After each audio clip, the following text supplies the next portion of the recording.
नमस्कार। आज हम 2025 के भारत पर एक नज़र डाल रहे हैं।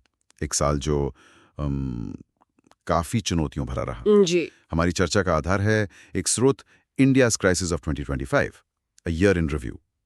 ये उस साल की घटनाओं का एक तरह से पूरा ब्यौरा देता है। हाँ। तो हम सिर्फ घटनाओं को नहीं देखेंगे, बल्कि ये समझने की कोशिश करेंगे कि सिस्टम में क्या कमियां थीं जो इस स्रोत में सामने आई हैं। चलिए शुरुआत करते हैं उस एक बड़ी दुखद खबर से जिसने सबको सच में हिला दिया था। हाँ, वो हवाई जहाज वाला हादसा। हाँ, 12 जून को अहमदाबाद से एयर इंडिया का बोइंग 787 ड्रीम लाइनर उड़ा और बस थोड़ी देर बाद ही क्रैश हो गया। बहुत ही भयानक था वो। बिल्कुल।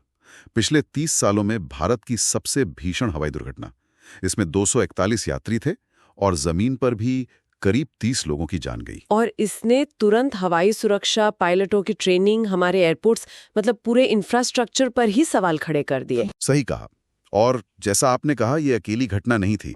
स्रोत यही दिखाता है कि 2025 में कई तरह के संकट एक साथ आए।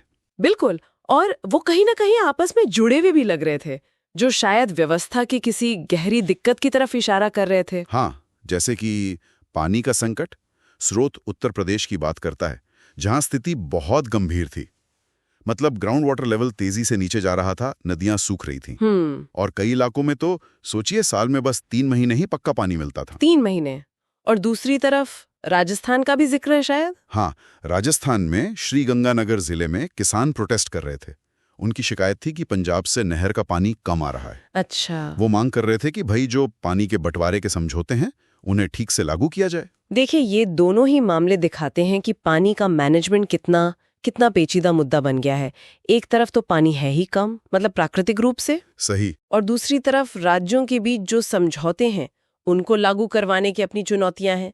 ये सिर्फ लोकल प्रॉब्लम नहीं है, ये राष्ट्रीय स्तर पर नीति और तालमेल की कमी दिखाता है, जैसा स्रोत में भी इशारा है। और पानी की कमी का असर वो सीधा सीधा लोगों की सेहत पर भी दिखाना। हाँ बिल्कुल। ओडिशा के जाजपुर जिले में यादें हैजा फैल गया था। कम से कम 16 केस तो कंफर्म हुए थे। हाँ, और वजह वही गंदा खाना और पानी। यहीं पर वो कनेक्शन साफ दिखता है, पानी का संकट और लोगों का स्वास्थ्य। जब पीने का साफ पानी ही मयसर न हो, सफाई का इंतजाम ठीक न हो, तो ऐसी बीमारियां तो फैलेंगी ही। ये हमारे बुनियादी ढांचे, हमारी बेसिक सुविधाओं की हालत पे एक तरह की टिप्पणी है। और बुनियादी ढांचे और सुरक्षा नियमों की बात चली है तो गुजरात वाला हादसा भी था, बहुत चौंकाने वाला। वो पटाखा फैक्ट्री वाला। हाँ, 1 अप्रैल को देसा के पास एक पटाखा फैक्ट्री में भयानक विस्फोट हुआ। एल्यूमिनियम पाउडर को ठीक से नहीं रखा गया था, ऐसा बताया गया। और जाने कितनी गई उसमें? 21 मौतें, बच्चों समेत 6 लोग घायल भी हुए। और सबसे चिंता की बात, जांच में पता चला कि वो गोदाम तो बिना लाइसेंस के चल रहा था। ये तो सीधे सीधे लापरवाही है। ये दिखाता है कि औद्योगिक सुरक्षा के नियम कायदे हैं तो सही, लेकिन उनका पालन करवाने में, उनकी निगरानी में कितनी बड़ी चूक हो रही है।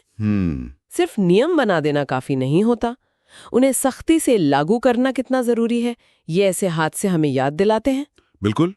दूसरी तरफ देखें तो समाज में एक और तरह का तनाव बढ़ रहा था, आर्थिक और रोजगार का। हाँ, उसका भी जिक्र है।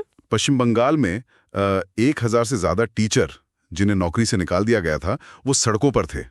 पुलिस से झड़पें भी हुई। उनकी बहाली नहीं हुई थी शायद। हाँ, कुछ को सीबीआई से क्लीन चिट मिलने के बाद भी बहाली नहीं हुई थी। इसी बात पर वो विरोध कर रहे थे। और देश भर में आर्थिक स्थिति कैसी थी? स्रोत बताता है कि घरेलू कर्ज, मतलब लोगों पर जो लोन था, वो बढ़कर जीडीपी का 43% हो गया था। खासकर जो असुरक्षित लोन होते ना, और गोल्ड लोन, उनमें तेजी से बढ़ोतरी हुई। बेरोजगारी भी एक बड़ी चिंता थी, खासकर युवाओं में।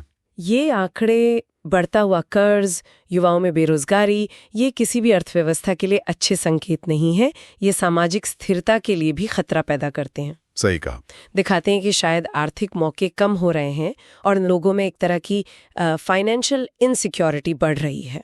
और ये जो सामाजिक तनाव है, इसकी झलक दूसरी घटनाओं में भी दिखी। जैसे नागपुर में मार्च में कुछ धार्मिक प्रतीकों को लेकर तनाव हुआ और वो सांप्रदायिक हिंसा में बदल गया।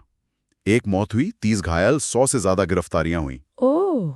फिर अप्रैल में मुर्शिदाबाद में वहां वक्फ कानूनों में कुछ बदलाव के खिलाफ हिंसक प्रदर्शन हुए। वक्फ कानून, वो जो धार्मिक संपत्ति के मैनेजमेंट से जुड़े होते हैं जी, उसमें भी हिंसा हुई। हाँ, कम से कम 3 मौतें हुई और काफी अशांति फैली। फिर जनवरी में प्रयागराज कुंभ मेले में भगदड़ मच गई थी। उसमें भी 30 से ज्यादा जानें गईं। ये तो बहुत ही दुखद है। और शायद सबसे गंभीर स्थिति मणिपुर की थी। वहां फरवरी में केंद्र सरकार को राष्ट्रपति शासन लगाना पड़ा। हाँ, वहां तो काफी समय से जातीय हिंसा चल रही थी। बिल्कुल। और स्रोत के मुताबिक उस हिंसा में 250 से ज्यादा मौतें हो चुकी थीं और हजारों लोग अपने घर छोड़ने पर मजबूर हो गए थे।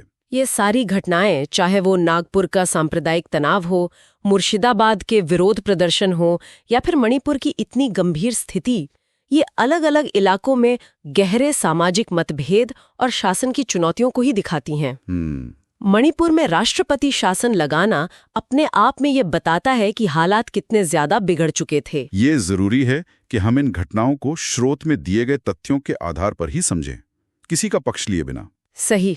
तो कुल मिला के देखें तो ये स्रोत 2025 की एक ऐसी तस्वीर हमारे सामने रखता है जहां भारत एक साथ कई मुश्किलों से जूझ रहा था। हवाई हादसा, पानी की किल्लत, स्वास्थ्य से जुड़ी आपदाएं, आर्थिक दबाव, औद्योगिक दुर्घटनाएं और सामाजिक राजनीतिक अशांति। हाँ, कई सारे मोर्चे एक साथ खुल गए थे। और ये सब मिलकर कहीं ना कहीं शासन, हमारे इंफ्रास्ट्रक्चर और पब्लिक सेफ्टी में जो सिस्टम की कमजोरियां हैं उनकी तरफ साफ इशारा करती हैं। जैसा कि स्रोत भी कहता है, ये चुनौतियां बहुत जटिल थीं और आपस में जुड़ी हुई भी थीं। इनसे निपटने के लिए तुरंत और एक साथ मिलकर काम करने की जरूरत थी। बिल्कुल। और इस पूरी चर्चा के बाद शायद सोचने वाली बात यह है हमारे श्रोताओं के लिए भी, 2025 में जो ये अलग अलग संकट सामने आए जो आपस में जुड़े भी थे, उनको देखते हुए अगर भविष्य के लिए भारत को ज्यादा मजबूत, ज्यादा लचीला बनाना है, तो वो कौन सा एक क्षेत्र हो सकता है जिस पर सबसे पहले और सबसे बुनियादी तौर पर ध्यान देने की जरूरत है?